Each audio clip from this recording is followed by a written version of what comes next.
Okay, I thought it might be helpful if we go through a few sentences together and underline complete subjects and predicates and identify simple subjects and the verbs together.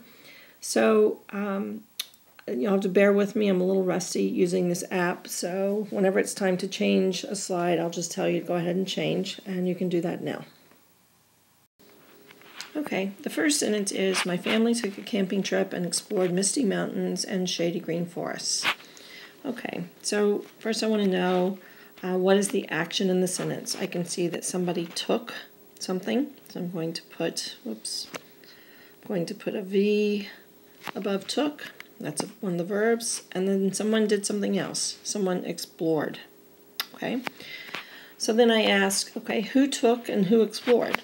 The answer to that question is my family, so I'm going to underline that. That's the complete subject. And then the most important part there, the noun is family. That is the simple subject. All right, we know then everything else is the complete predicate, so I'm going to double underline everything else in the sentence. Okay.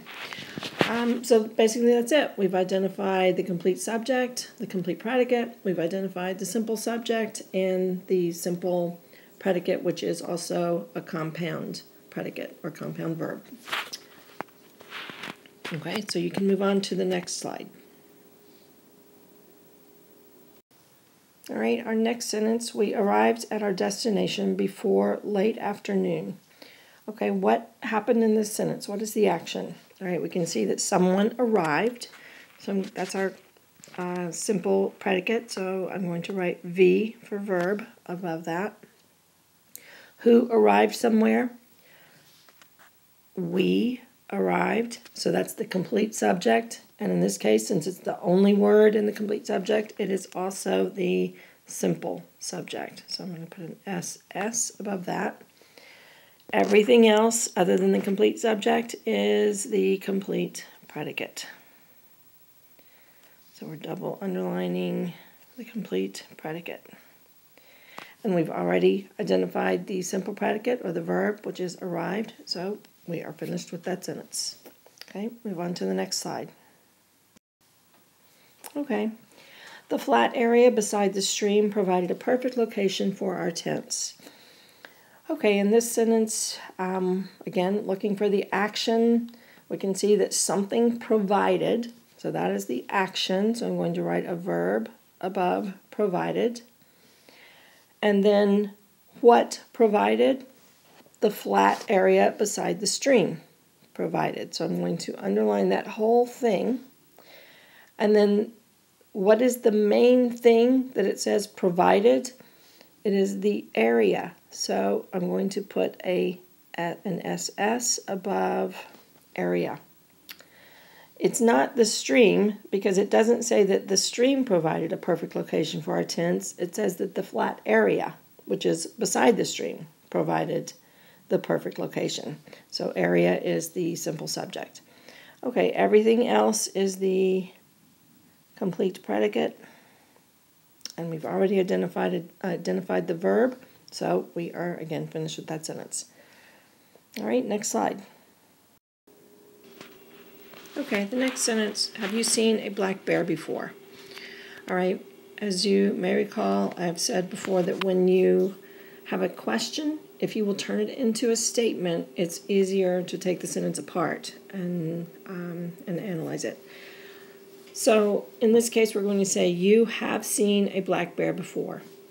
All right, now we can see that the main verb is seen. Oops.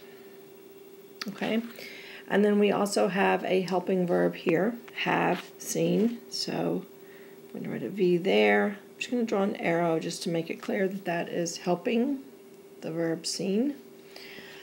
All right, now, who has seen something?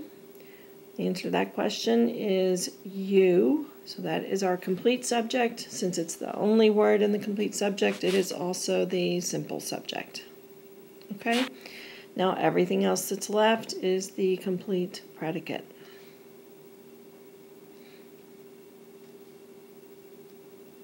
Okay? All right, we are finished. move to the next slide. Okay, the last sentence. At night, the campfire kept us warm and cozy. Okay, what is the action in the sentence? We can see that it is kept, so I'm going to write my V above kept.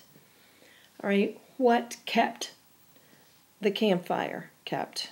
So we're going to underline the campfire. That's the complete subject. The main thing here, the noun, is campfire.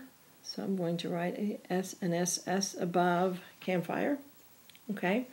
If we know that the campfire is the complete subject, we know everything else is the complete predicate. Okay. And we are finished. The reason at night belongs in the complete predicate is that it's one of those phrases that tells when, so it's functioning as an adverb here, telling when something was kept. Okay, hopefully that helped, and if you need to review that, you can watch it again. And then I'm also sending some extra practice work if you feel like you need some additional practice.